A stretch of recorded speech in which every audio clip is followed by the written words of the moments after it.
We're there. We're in, Black Mirror. Yeah. You watch those old shows like Hill Street Blues, and the captain gets in front of the patrolman and gives them the briefing for the day. And then it's like, all right, be safe out there. And that's who you answered to, and now it's the computer that is making these cops, here's your job. Here's what you got to do right now. We've detected this. And if this guy doesn't, now there's a record of it. There's no more like, all right, I started writing the ticket, but yeah, fuck it. It's all recorded and downloaded, and every cop that's being told what to do better do what they're being told. Or if there's a crumpling on the body cam and a throwing away, they're like, what the fuck is this? Why did you do that? Yeah, what was that? How many times have you done that? They're trying to get rid of PBA cards. I think it was Hochul who doesn't want any more PBA cards. That's done. And I guess a lot of them go, I would love to cut you a break, but I can't. I'm the one who's in trouble. I started hearing that at the end of my time in New York. If I got pulled over, it was, PBA card. It's like, yeah. And he seemed bummed, Yeah, we can't, we gotta. So there's no discretion. I was talking to Big John, who you met, about the old days. Big Bad John. Like late 80s, early 90s, even mid 90s. And he said, he goes, there was bad guys that would steal from drug dealers and stuff, but they would get weeded out by us. Like, you didn't need Serpico or some Aaron Brockovich journalist to get in there. Eventually they're like, dude, you're becoming a problem, and you're going to make us all look bad, so that we're not doing this anymore. Like fucking the speaking of Phil Leotardo, the fucking pole up the ass with Abner Louima. They hated that fucking guy. Yeah, that fucked up a lot of shit. You don't want one or two guys fucking up your shit because they can't deal with it. Look, every job, no matter what it is, has the element of, we'll fudge this. Let's skirt this issue. It's fine. But jamming a plunger up a guy's ass kind of brings the heat down on the rest of us. And we're all sued now. We're all double monitored. Like you made it. But remember you had Michael Dowd on the show? Yeah, fucking the 7-5. That was some crazy shit. That was insane. And yeah, a lot of the cops, the reason, because there was that, the blue line, the blue wall that they talk about where cops won't rat or anything. And that went on for many years, especially in the late 60s and all through the 70s and 80s. And then there reached a point where the cops are just like, this is fucking our shit up. You know what money I want to get? Not the drug dealers. I want my pension money when I'm done with this. Yeah. So fuck the drug dealers' money. Fuck this. I'm waiting for the payout when I'm done doing my job. And you're fucking it up for everybody. So that, I think, is when the cops started saying, yeah, this guy's a fucking piece of shit, and not worried that they're going to be persona non grata, whatever precinct they go to because of that. We don't mind wood shampoo. We don't mind if you're at... Don't mind. I remember I talked to him in your green room there at Compound. And I said, I heard you were sticking people up. And he goes, no, I heard you stole an old lady's money. That's going a little far. And he goes, okay, you're at an old lady's house.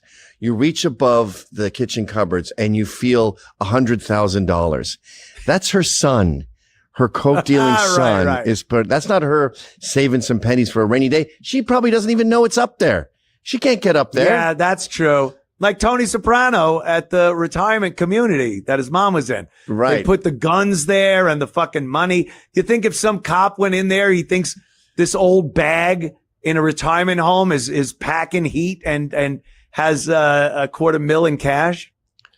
I don't have a problem with them taking a little bit of money. I think Michael Dowd was like dealing cocaine though. He went to the umpteenth level. Even corrupt cops looked at what he was doing and went, yeah, that was fucking nuts. The guy drove a Corvette that he had gotten with tainted drug money to the precinct to go to work in the morning. Like, why you're blowing it? Take You're it back. terrible at this. Take it back. Take it back. I don't want to see it. We got every screw in town looking for us. You got take it back. Then he had that sort of like ripped testosterone fueled partner who totally flipped on him, said he made me do it. That guy got 0 years. Yeah. And Dowd got like, what did he get? 10 years? Yeah, I think so. Yeah. But that was, yeah, they were committing like more crimes than just, this isn't police policy, or, you know, you're going against your oath by clipping some cash. He was in cahoots with organized crime. He was giving organized crime members the names and locations of people that they wanted taken care of.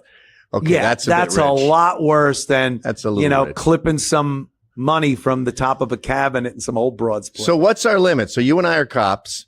We open up the trunk of a car. No one can see us, pre-CCTV. There's $100,000 there. I think we could take 30 each. Wow, that's a lot. I went with $100,000. What, are you going to wrap me out now? 60 grand out of it. There's 40 grand left. So they're still going to be in big trouble. They have 40 grand worth of drug money in there. I was literally going to, you greedy fuck. You know what I was going to say? One stack, 10 grand. I'm just taking 10 grand out. It could have been dropped somewhere. You don't drop $60,000 and go, but how are they ever going to know? You don't know that they're not going to. If you know, I'm talking they're not about. gonna know. I'm scared of the criminals. That isn't the scenario, Gavin. I'm scared of the criminals. The scenario killing can me. never be, and you could take what you want, but no one will ever know. All right, 100,000. Then why don't I take the whole thing? I'll tell you why. Because now the guy is you're fucked with the evidence so much that we don't have any anymore. We need him to get in trouble. He's dealing heroin on the streets. He's getting people killed. So we need some sort of evidence there. But you 40, would be 100 in the slam so fucking fast with your greedy little fucking hands grabbing 30,000 each. I mean, walking if out it was a $500,000 sweatshirt like this, well, yeah, you got the 40 grand. $500,000 or more, I would think about taking like a fat stack, 50,000, something like that. But 100,000, no more than 10 grand. Could have fallen down. Check the car again. It could have gone in the wheel well. There's a rust hole where the spare tire is. Of course it fell out. With 10 grand, that's easy. And it's 10. And you did it once. You're going to do it again. Yeah. So get another 10 grand, another 10. Within 6 times, now you got your 60 grand.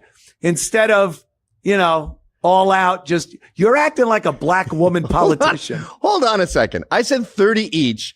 In your scenario, there's 80 left in the car. In my scenario, there's 60 left in the car. We're whittling it down to 20 grand here. 30 grand each out of 100,000 only leaves 40,000 left to bring to the precinct. Oh yeah, good point. Okay. So it's 40 versus 80. Right. Yeah. No, 90. I'm only taking, we're both partners. We're partners. I get 10. We're both taking 10 grand. So it's 80,000. Of course, it gets lost in the fucking translation. Maybe I got to talk to some cops about what's normal here, but I just think he's getting prosecuted. They're not going to say, like, he might be in court and they go, and then we discovered the 40 grand in your trunk. And he's like, the what? You mean the 100? You could kill a sheep once. You could fleece him 100 times, Gavin. Just take a little. Hey, a sheep can still walk on 3 legs. It's not fun. Take the leg. I want a fucking lamb. Saw that leg off. Eat it. And the bald sheep is walking around on 3 legs. Yeah. And I'm like, that was delicious. And I have a sweater. This is awesome. Well, I guess they do that now where they have to count it at the scene. Yeah. Which seems There's dangerous. so many checks and balances now. Like cops from the old days, they wouldn't survive a day in the environment now.